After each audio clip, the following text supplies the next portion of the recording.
This is Ryan Elliott for Boxing Social in association with Betfred. We're in Los Angeles. 3 days to go until KSI versus Logan Paul 2. With me, promoter Eddie Hearn. Eddie, as mentioned, 3 days to go. How you doing, mate? Not as good as Boxing Social. Boxing Social love the YouTubers, Eddie. Keep bringing them. Mate, I've seen your numbers, and I love it. It's like, oh God, what's this thing Hearn's doing with the YouTubers? Oh my God, it's a YouTuber. Can we get an interview? So, yeah, congratulations to Boxing Social on your numbers. I'm excited. We were just talking off camera there. It's not going to be Sugar Ray Leonard against Marvin Hagler. But what it is going to be is two megastars out of their comfort zones in a really important fight for their career. And by the way, I think the Haney fight and Billy Joe Saunders fight are going to be really good too. So I'm pumped for the fight. It's by far... Now, even including Joshua Ruiz 1, in terms of attention, in terms of noise, this is the biggest thing we've done in the States. The subscriber numbers, as you can imagine already, are just tracking so strong. And I think this is going to get bigger and bigger and bigger over the next 72 hours. Something a bit out of the comfort zone for yourselves even this week, sort of trying to fully bridge that gap between boxing world and YouTube world. We've seen that at the event. It's a different audience you're trying to capture. What's it been like sort of trying to bridge that gap and sort of merge it into one? What's the difference been? Do you know what? I don't even think you've got to bridge the gap. I think you've got to embrace it and you've got to welcome these new fans.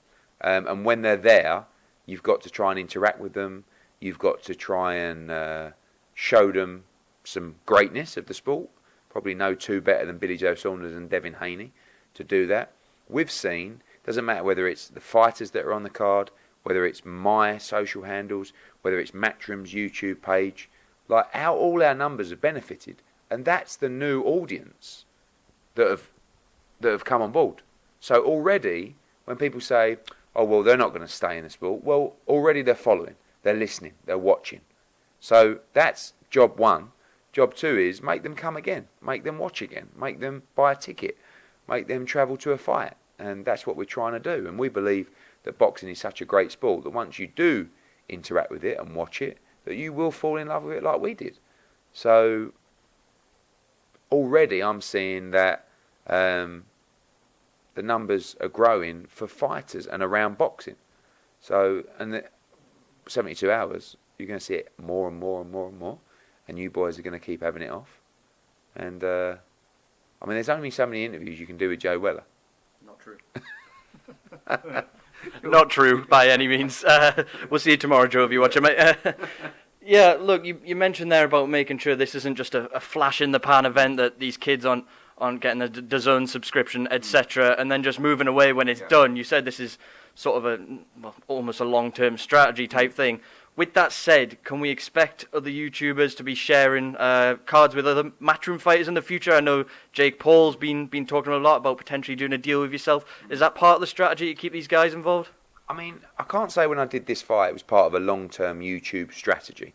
What I have seen has fascinated me, and it's really opened my eyes to this new world, which I knew about, but now I know a lot more about. You're going to get a huge amount of subscribers for DAZN on Saturday night. They're going to be subscribers that are more likely to stay if there's something else to look forward to, not just in regards to big-time boxing, but with regards to some of their other heroes, if you like, doing the same thing. If I don't do it, someone else is going to do it. That's no excuse to just do it anyway. But you're going to see a lot more of this because these guys are doing numbers, they're driving subscriptions, they're putting bums on seats. So someone's going to watch this event. I know already other promoters in America are watching, Bieber put out stuff on Instagram about the fight and thinking, we got to look at this. So we'll see. But right now it's impressed me. And I hope the fight's decent. Like I said, it's not going to be a boxing clinic, but I think it's going to be dramatic and exciting. And if it is, and if it's a decent fight like the first one was, why not? This new audience that you're trying to reach out to have sort of embraced yourself, and by your own admission, your level of fame, so to speak, has just gone through the roof in the last month through No Context Hearn and through other things. Like, you've almost became a meme within the community as well with all the 10-ounce glove stuff and all of that. Do you feel like you're beginning to comprehend this audience and just how vast it is as well? I saw you on the True Doherty podcast, just not only telling your own stories, but also trying to get a bit more knowledge and a bit more of a feel of what you're dealing with here with this massive market. Yeah, well, believe it or not, I'm not in this to try and be a star, but I also understand that if I can grow my profile, I can grow the sports profile, I can grow my fighters' profile, and people are going to listen to what I'm saying and what I'm promoting. They're going to come to our events and they're going to start backing our fighters, and they're going to start getting subscription to DAZN, buying pay-per-views. I'm a promoter, I'm a salesman, that's what I do. So the no context stuff is just quite weird, but it's come out of nowhere. I mean, it's not, obviously, it's definitely not me. And it's just like spiraled out of control. Don't know where it's going. Don't know if it's good or bad, but I think good. I don't take myself too seriously. So it's not like I watch someone, because some of them are terribly cringe. You know, I look and go, did I actually say that? And people seem to enjoy it. And if it makes people laugh, makes them smile, good. So, yeah, I mean, I think that with the kind of global expansion of Matchroom, you need that brand to be able to go into new territories, and you need the power behind that brand to say, oh, it's Matchroom Boxing. Oh, it's Eddie Hearn. Bit like, oh, it's UFC. Oh, it's Dana White. He has got the ability, and he's built the brand to go into new territories and have an immediate impact on the marketplace and have immediate, not control, but opportunities to do broadcast deals.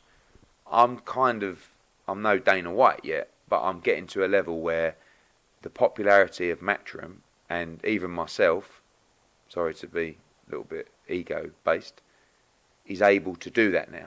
Where we're going into Spain, boxing fans in Spain are watching all our content in the UK, are watching this weekend and saying, wow, Matchroom and Eddie Hearn are coming to Spain.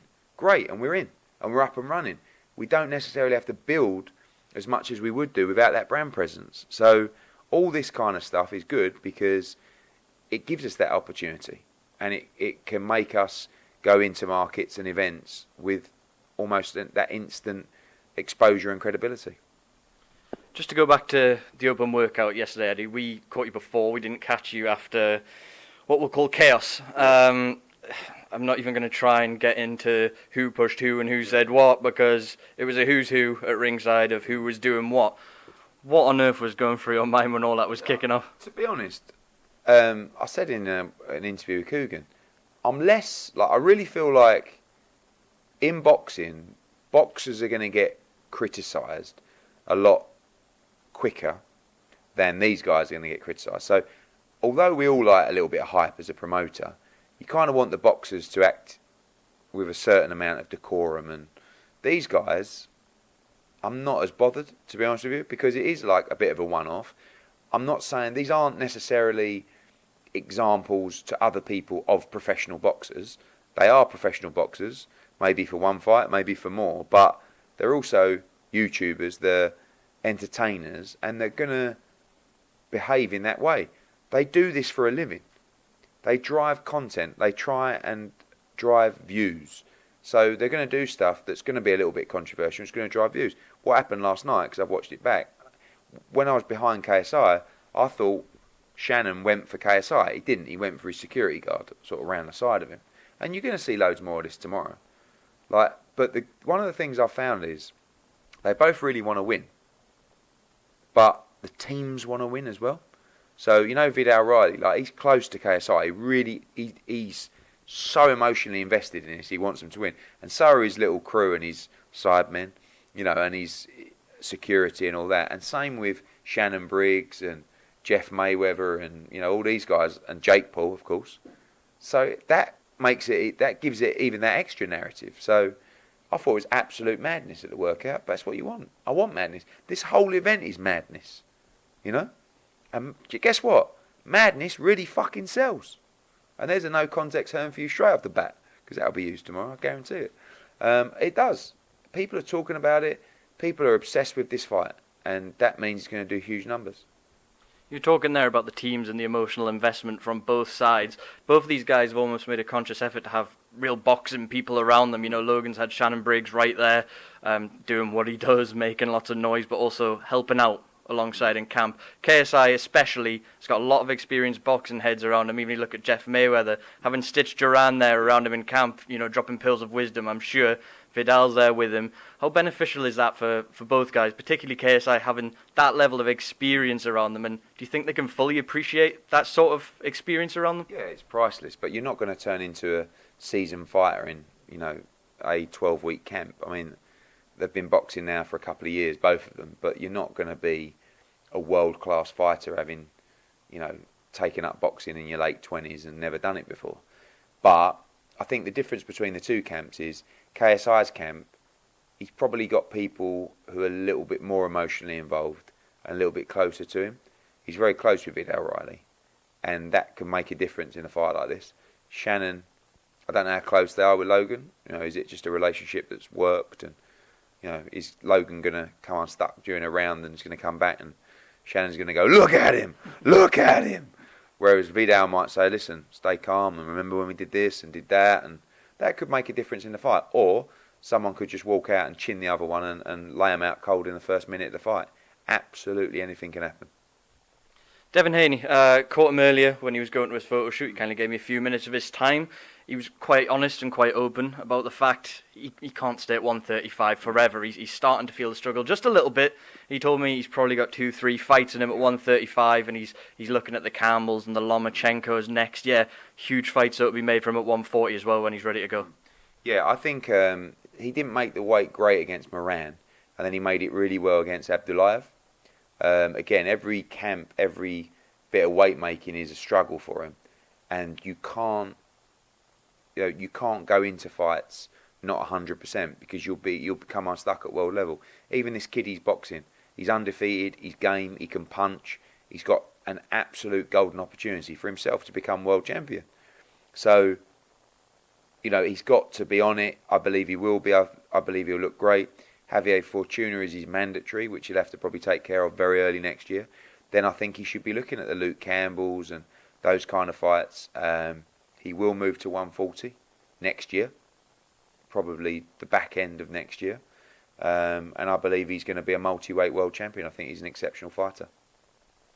Someone else is floating around 135, 140 that I just saw walking through the hotel lobby. Mikey Garcia, he's turned up Los Angeles. We've seen him in the hotel there. Anything you can tell us, Eddie? Anything going on there? No, I always meet up with Mikey when I'm in Los Angeles. I mean, when DAZN launched, although they launched in October, I was meeting Mikey Garcia in June 2018. It's inevitable that we will work with Mikey Garcia at some point.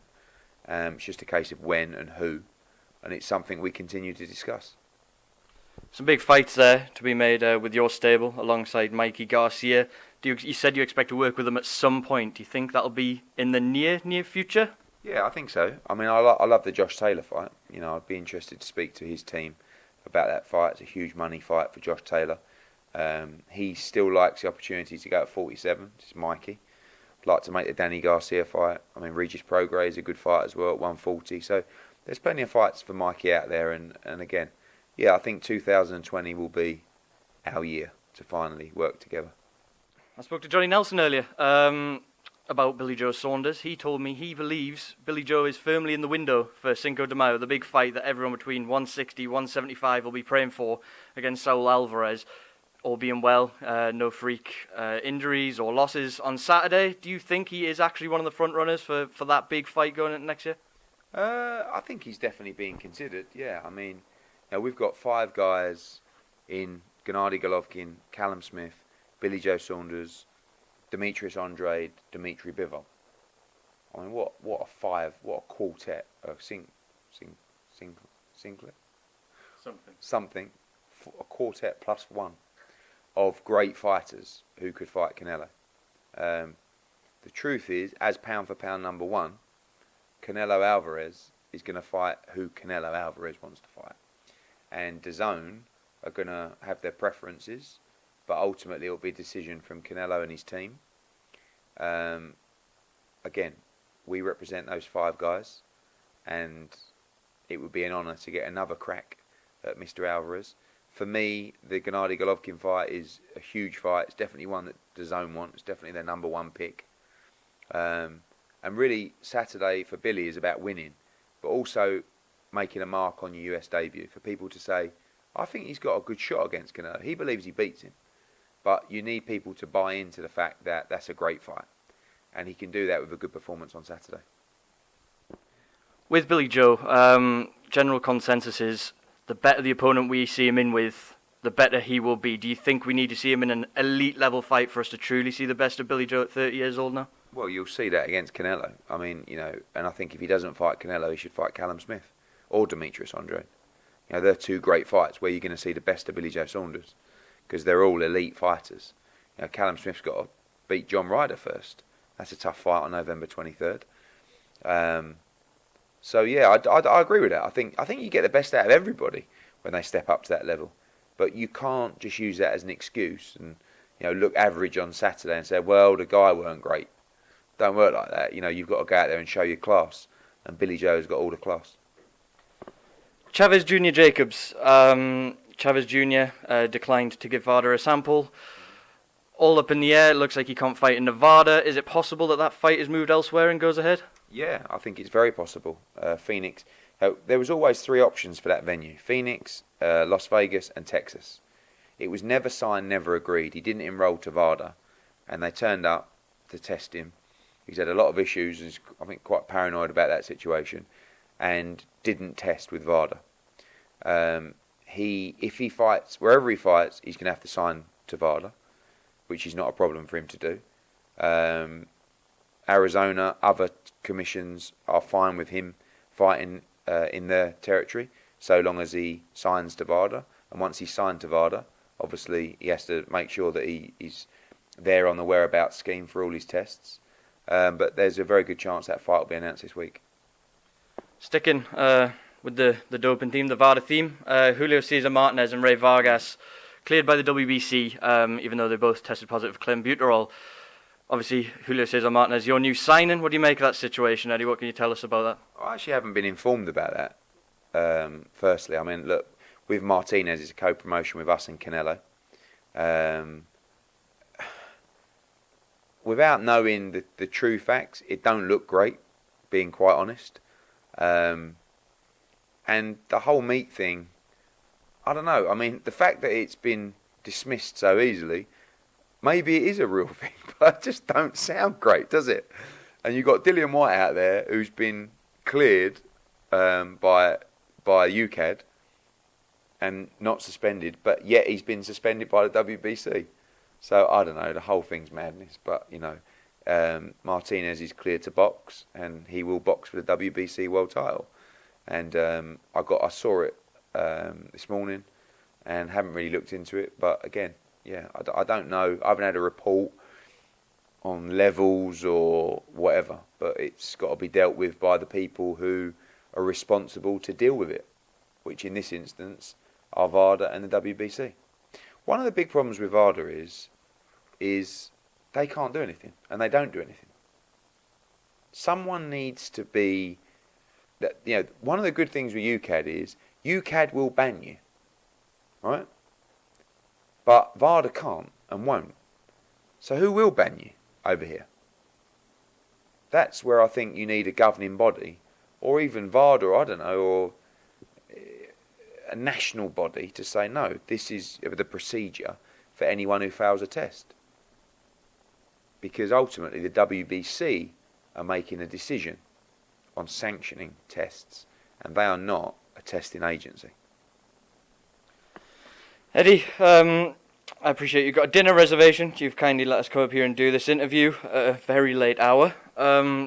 Before I let you go, any parting word? What can we expect the rest of the week? Any idea? Just madness. I mean, tomorrow is the press conference, and we've made a decision to close that off to the public, because otherwise things just get crazy and out of control.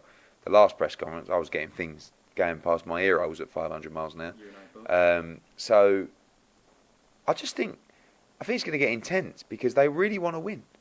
I said to KSI today on TMZ, this would really affect your career if you lost. He went, oh fuck, I can't lose this fight. You understand? Like, if I win this fight, it will take my career to another level. So this isn't a muck about. This isn't like, should we have a fight for a few quid? Like, because we've got big following. They need to win this fight.